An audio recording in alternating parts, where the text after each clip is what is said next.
UKLO 1 year masters. No IELTS required up to 5 years visa. High visa success rate. అంటే ఇంకా మీరు పొగిడించుకునే స్థాయిలోకి రాలేదన్నా? ఎక్కడొచ్చానన్నా అంటే నిజంగా ఇప్పుడు మాట్లాడదాం. ఇదంతా ఏం achievement చేసాం ఇది? కాదా? ఇదేం అచీవ్మెంట్ ఇది అచీవ్మెంటా మీతో పాటు ఇవాళ industry కి వచ్చిన actors. అవన్నీ అనవసరం. నా చిరంజీవి గారితో పాటు ఇండస్ట్రీకి వచ్చిన వాళ్ళు, పవన్ కళ్యాణ్ గారితో పాటు హీరోలుగా వచ్చిన వాళ్ళు, రేవంత్ రెడ్డి గారితో పాటు రాజకీయాల్లోకి వచ్చిన వాళ్ళు, చంద్రబాబు నాయుడు సమకాలికులు.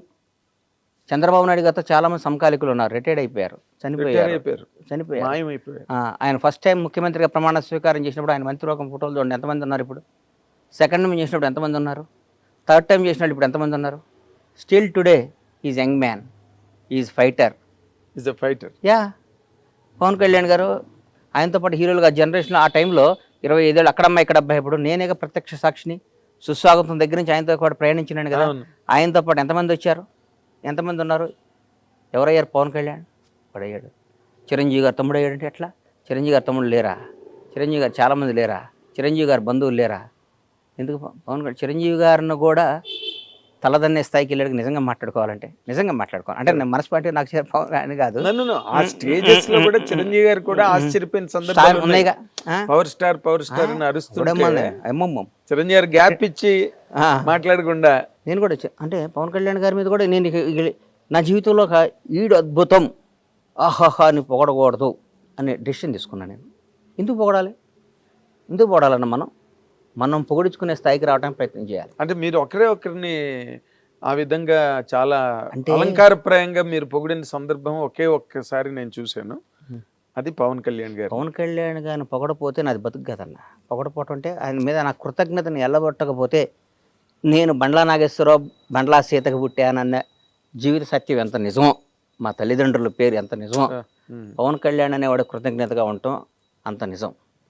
అది జనం అనుకోవచ్చు, పవన్ కళ్యాణ్ పొగుడుతున్నాడు రా, అది నేను అవసరం లేదు. నా జీవితం నువ్వు ఎప్పుడైనా చెక్ చేసుకో అన్నా. నేను ఎవరైనా సింహభాగాన ఉన్నప్పుడు వాడితో గొడవపడుతుంటా.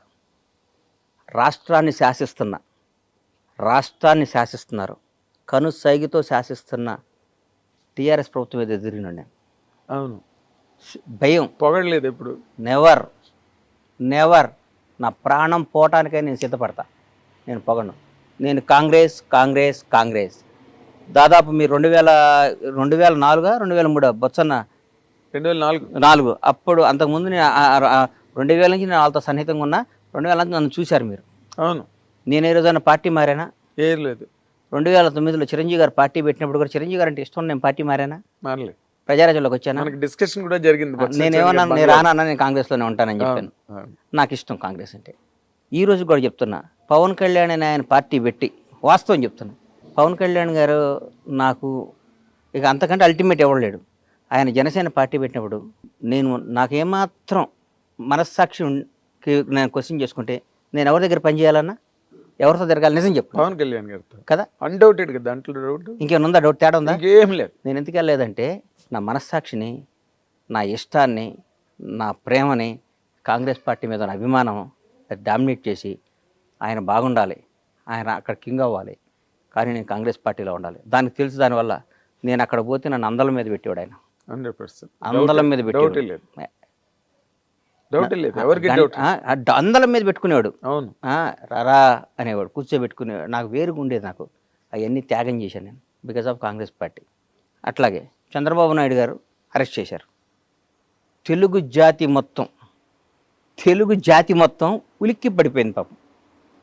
ఆయనతో లబ్ధి పొందారు జనం అందరూ. చంద్రబాబు గారు పాపం ఆయన 14 ఏళ్ళు ముఖ్యమంత్రిగా ఉన్నప్పుడు ఆయన్ని పొగిడారు, అది చేశారు, ఇది చేశారు. అసలు ఆయన అద్భుతం అన్నారు, ఇదన్నారు. ఆయన జైల్లో చేస్తే వాళ్ళందరూ నమ్మే భగవంతుడి మీద, వాళ్ళకి జన్మనిచ్చిన తల్లిదండ్రుల సాక్షిగా, వాళ్ళ బిడ్డల సాక్షి చెప్పమను, ఎంతమంది బయటకు వచ్చి ఆయనకు మద్దతుగా నిలిచారు? ఎవరు లేరు. ఒక్కళ్ళు చెప్పండి.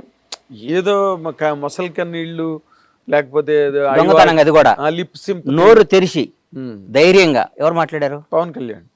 తర్వాత నేను కూడా మాట్లాడాను. ఎస్. కేబీఆర్ పార్క్లో బయటకు వచ్చా, నాకు తెలియదు, వాక్ చేసుకుంటూ బయటకు వచ్చా. ఎవరో పాపం పిల్లలు వచ్చారు, వచ్చి కళ్యాణ్ బాబు పవన్ సేవ్ డెమోక్రసీ అది ఇదని పెట్టారు. అప్పుడే మెట్రో రైల్లో చేస్తుంటే అంతకు ముందు రోజు టీఆర్ఎస్ పార్టీ వాళ్ళు ఎవరో ఇక్కడ చేయడానికి వీల్లేదు, కేటీఆర్ గారే మర్చిపోయా, పెళ్ళి మీ ఊళ్ళల్లో చేసుకోండి, ధర్నాలు మీ ఊర్లలో చేసుకోండి అని వ్యంగ్యంగా మాట్లాడారు. చంద్రబాబు నాయుడు గారిని అరెస్ట్ చేసి నా కడుపు రగిలిపోయింది. అంటే అధికారం ఇంత ఇట్లా మాట్లాడిస్తుందా? అధికారం ప్రజాస్వామ్యం ఈ పెద్ద పెద్ద రాజ్యాలే సామ్రాజ్యాలే వెళ్ళిపోయినరా? ఏంది ఇది? జనం ఓటేస్తే గెలిచిన ఇళ్ళు, జనం గెలిపించిన ఇళ్ళు మేమే రాజులో ఉన్న ఫీలింగ్ ఇస్తారని బయటకు వచ్చి మన ఊళ్ళలో వెళ్ళి చేయండి, ధర్నాలో పనిచేయండి. బాధ్యత నేను చెప్తున్నా, చంద్రబాబు నాయుడు అని ఆయన మళ్ళీ ముఖ్యమంత్రి అవుతాడు, దేశాన్ని శాసిస్తాడు, రాష్ట్రాన్ని వెళ్తాడని చెప్పా. మీరు అది రికార్డ్ చేసుకొని దాన్ని వేసుకొని ఇంటర్వ్యూలో మీరు వేసుకోండి. కేబీఆర్ పార్క్ దగ్గర బయటకు వస్తాడు, చంద్రబాబు నాయుడు బయటకు వస్తాడు, ఈ రాష్ట్రాన్ని వెళ్తాడు, దేశాన్ని శాసిస్తాడని చెప్పాను నా నోటితో. 2 అయ్యేసరి గుర్తుపెట్టుకొని జరుగుతున్నాయి. అది క్యారెక్టర్. తర్వాత నేను చంద్రబాబు గారిని నేను కలవలా. కలవలేదు. నాకేం పని అన్న? సందర్భం వచ్చినా కూడా నేను కలవను. నాకేం పని? ఒకడు అధికారంలో ఉన్నప్పుడు వెళ్ళి ప్యాంపరింగ్ చేయకూడదన్నా. కష్టాలు ఉన్నప్పుడు తోడుగా నిలబడాలి. మొన్న ఒక మధ్య ఒక ఆయన షాద్నగర్లో మా థియేటర్ కాడ ఇక్కడ కూర్చున్నా. అన్న టీఆర్ఎస్ వాళ్ళని బాగా తిట్టన్నా అన్నాడు. నేను తిట్టను అన్నా. ఎందుకు తిట్టాలను? దానివల్ల నాకు బెనిఫిట్ ఏంటి? ఎందుకు తిట్టాలి? నా మనసుకు నచ్చాలి కదా. ఒకటి గుర్తుపెట్టుకోరా సీను, మనిషి కష్టాల్లో ఉన్నప్పుడు, డిప్లో ఉన్నప్పుడు వాడిని పొడవకూడదు.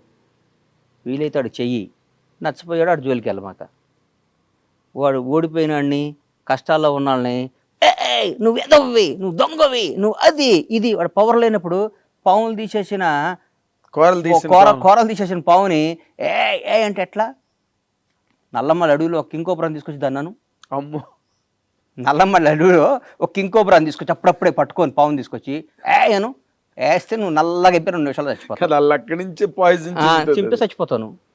ఇప్పుడు అధికారంలో ఉన్నప్పుడు, పవర్ ఉన్నప్పుడు నీకు దమ్ముంటే ఎదురు తిరుగు. జగన్ గారు మీరు చేసిన తప్పు, చాలా తప్పని ఎదురు తిరిగా నేను. అవును. కేసీఆర్ గారు రేపు రేవంత్ రెడ్డి గారి నాయకత్వంలో మా ప్రభుత్వం వస్తుంది, మేము అధికారంలోకి వస్తాం, కాంగ్రెస్ పార్టీ వస్తుంది అని చెప్పా. వస్తే ఎదురు తిరిగి నేను ఇప్పుడు నిబద్ధత గల్లాడిని. నాకు నచ్చిందే చేస్తాను. నేను నిబద్ధత గల్లాడిని. నాకు నిబద్ధత ఉందన్న. అంతే. నాకు నిబద్ధత లేకుండా ఇవాళ నాగేంద్ర కుమార్ గారు పవర్లో ఉన్నాడు కాబట్టి నిన్నటి వరకు వాడు ఆ రోజు ఎదవండి. నేను చాలా చెప్పాను బాగుపడమని. ఏకచక్రాధిపత్యంతో చేశాడండి, ఒక సైకోలా ప్రవర్తించాడండి, ఒక అదే అండి ఇదే. మరి నిన్నటిదాకా ఏమైంది? అది నిన్నటిదాకా ఆయనతోనే తిరిగి కదా, నువ్వు నిన్నటిదాకా ఆయన్నే పొగిడేవు కదా, నిన్నటిదాకా ఆయన అన్నా నువ్వు తిరుగులేని శక్తి వర్ణ అన్నావు కదా. నిన్న అన్న అయ్యాడు, ఈడు సైకో అయ్యాడా? ఏనా? నిన్న కేసీఆర్ అనేవాడు దేవుడు అయ్యాడు, కేటీఆర్ అద్భుతం, రామన్న అయ్యాడు, సారో అయ్యాడు, ఇవాళ విలన్స్ అయ్యారా? 1 డేలో 24 గంటల్లో మారిపోద్దా? నీ క్యారెక్టర్ మారిపోద్దా? ఇదంతా దేనికోసం? నీ బతుకు కోసం, నీ డబ్బు కోసం, నీ జీవిత అస్తిత్వం కోసం. ఎన్ని రోజులు బతుతావు అన్నా నువ్వు? అద్భుతంగా ఎక్సర్సైజ్ చేసి యోగాలు చేస్తే 90 బతుతావు అంతే. ఒక 60 ఏళ్ళకి చచ్చిపోతే నీకు నష్టమేనా వచ్చిందా? నందమూరి తారక రామారావు గారిని మర్చిపోయారు. ఇలా రామారావు గారి కంటే గ్రేట్ పర్సన్ ఉన్నాడు ఎన్టీఆర్ కంటే. ఎవరు ఉంటారు? ఎన్టీఆర్ గారిని ఇప్పుడు వర్ధంతి రోజు, జయంతి రోజు దండేస్తున్నాం. రోజు మాట్లాడుకుంటున్నావా? ఏమి లేదు. ఇందిరాగాంధీ గారిని మాట్లాడుకుంటున్నావా? జవహర్లాల్, దేశానికి స్వాతంత్రం తీసుకొచ్చిన జవహర్లాల్ నెహ్రూ, మహాత్మా గాంధీ గారు మాట్లాడుకుంటున్నావా? అంబేద్కర్ గారి గురించి రోజు మాట్లాడుకుంటున్నావా? ఏం లేదు. ఏప్రిల్ 14 అంబేద్కర్ గారు జయంతి అంటున్నాం. నేను అవసరం వచ్చినప్పుడు అంబేద్కర్ గారి పేరు వాడుకుంటున్నాం, ఆయన గౌరవించుకుంటున్నాం. జీవితంలో మనం బతికినంత కాలం, మనం ఉన్నంత కాలం మనకు నచ్చినట్టు మనం బతకాలనేది పాలసీ నాది. ఇప్పుడు మీరు చెప్పే పాలసీ పర్ఫెక్ట్. అది ఒక హ్యుమానిటేరియన్ ఆస్పెక్ట్ అండ్ జీవిత సత్యాలు అంటారే, అక్షర సత్యాలు, ఆణిముత్యాలు మీరు ఇప్పుడు వరకు టెంప్లెట్స్ అన్నమాట. ప్రతివాడు మా ఫాలో అవ్వాల్సినవి. కానీ ఇప్పుడు మీరు హిట్ టీవీ యాప్ ని డౌన్లోడ్ చేసుకోండి. ఇందులో short news, live news, entertainment movies అన్ని అవైలబుల్ గా ఉన్నాయి. Please download hit TV app. Hit TV app ని ఫ్రీగా డౌన్లోడ్ చేసుకోండి.